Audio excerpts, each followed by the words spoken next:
السلام عليكم ورحمة الله تعالى وبركاته. نتمنى نلقاكم في أحسن الأحوال وتكونوا في صحة جيدة وبخير وعلى خير. اليوم بغيت نقدم معكم الدجاج معمر بالشعرية الصينية والزيتون. ندوز معكم المقادير. عندنا دجاجة على حسب أفراد العائلة. عندنا الشعرية الصينية بعد ما سلقناها بشوية ديال الماء طيب، خليناها 5 دقائق وحيدناها زولناها من الماء. عندنا القزبر ومعدنوس مقطعين، الزيتون مقطع، هريسه على حسب الذوق، اللي بغاها يديرها واللي ما بغاهاش بلاش. عندنا معلقه ديال الخرقوم، معلقه ديال البزار، معلقه ديال السكينجبير، 2 فصوصه ديال الثومه، والكبده ديال الدجاج بعد ما سلقناها في الماء ومليحه وورقه سيدنا موسى. عندنا معلقه ديال السمن، عندنا حامضه مصيره، نص كاس ديال الماء، نص كاس ديال الزيت مخلط بزيت العود وزيت البلديه والعاديه، وشويه ديال البصله، شي 2 حبات ديال البصله مشلضه. بسم الله. دابا غندوز معكم الطريقه ديال الدجاج. عندنا شويه القزبر ومعدنوس، عندنا الثومه 2 فصوصه ديال الثومه 3 محكوكين،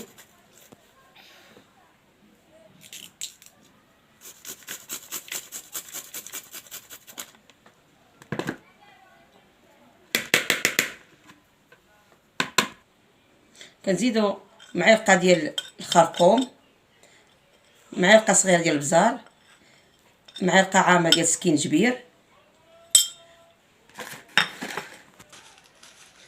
عندنا قبيصه ديال الملح على حسب الحامض المصير. عندنا مالح والزيتون كان تا هو كيكون مالح، ما كنكثروش الملحه. والدجاج كنغسلوه تا هو غاسلينه بالملحه، ما نكثروش الملحه بزاف.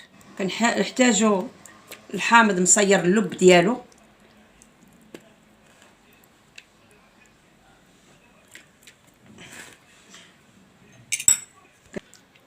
كنحتاجو على شويه ديال الهريسه كتجي زوينه في الدجاج،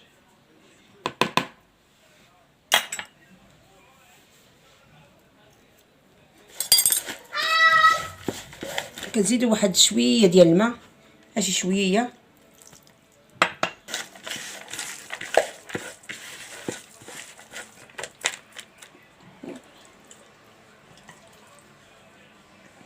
كنجيبو الدجاجه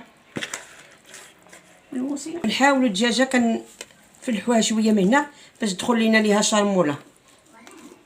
نحاولوا نفلحوا ليها هادوك كيجي الصدر ديالو كيجي بنين، درتي شرموله من الداخل كيجي زوين.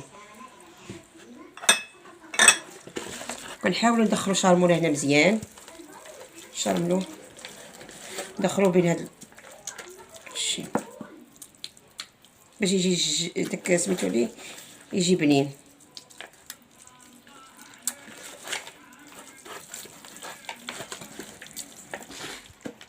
كنحاولوا بين هاد الفخاد ديالو، هاد الجلده اللي كتكون هنايا الوسط ندخلوا ليها هاد الشيء ديال العطريه مزيان باش تشرب لينا مزيان، هذا باش يجي الدجاج زوين وبنين.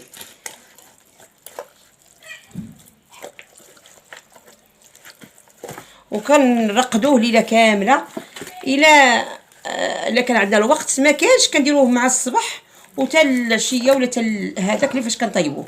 المهم قد ما رقاد قد ما مزيان، ولا بات كيكون احسن هكا. بالنسبه للعماره كنشد الشعريه الصينيه كنقطعوها على حساب،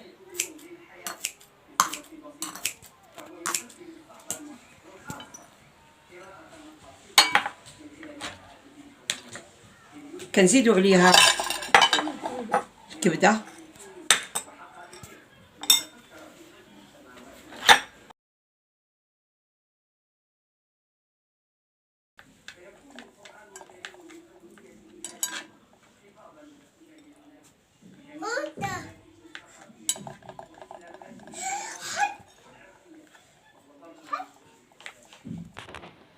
كنزيدو الزيتون مقطع،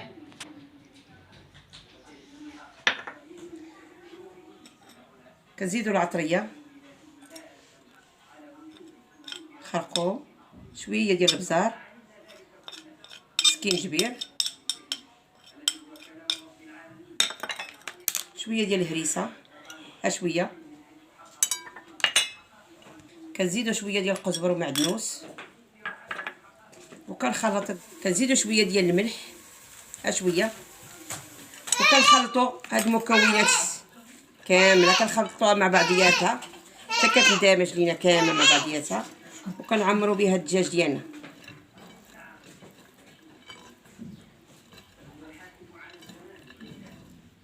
كناخذوا الدجاجه ديالنا بعد ما ترقدت لينا الدجاجه، كنشدوها كنعمروها بهاد الحشوه اللي درنا. بسم الله.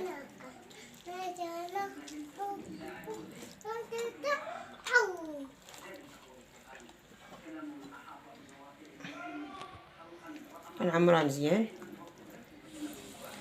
بعد ما عمرنا الدجاجه ديالنا على هذا الشكل، ما كنعمروهاش بزاف ثاني حتى كديرنا، وكنشدو هاد الرجلين ديالها وكنخشوهم هنايا، كنسدوه هكا. ها نحاولوا نخشوا هاد الرجلين بجوج بحال هكا ونجروها بحال هكا بحال هكا. كناخذوا الدجاجه كنحطوها على الصدر ديالها، كنزيدوا لها شويه ديال البصله، كنزيدوا لها ديك العطريه اللي بقات لينا في ديال الدجاج كنزيدوها عليها،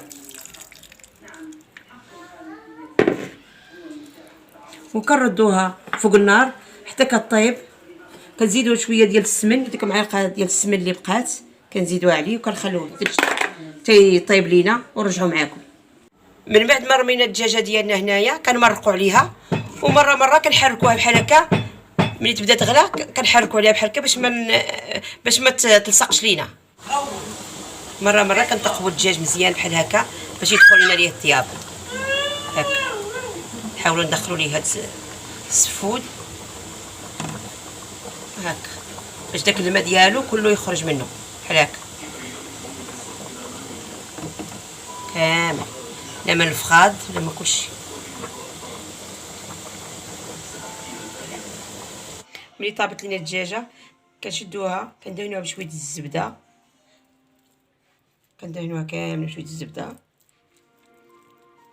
وكندخلوها للفران حتى كتحمر لينا، وكنخرجوها كندهنوها كلها الجهات كامله. ودابا غنكملوا على هذا الشكل وندخلوها للفران ونرجعوا معكم من بعد.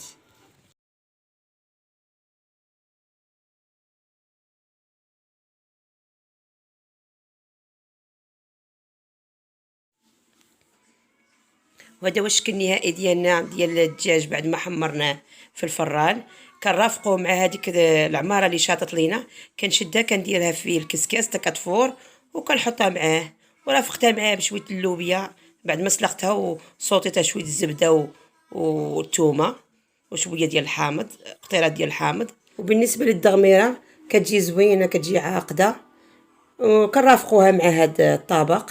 من هذا الفيديو ينال الاعجاب ديالكم، بارطاجيوه مع الاهل والاحباب ديالكم، وفعلوا الجرس باش دائما يوصلكم الجديد.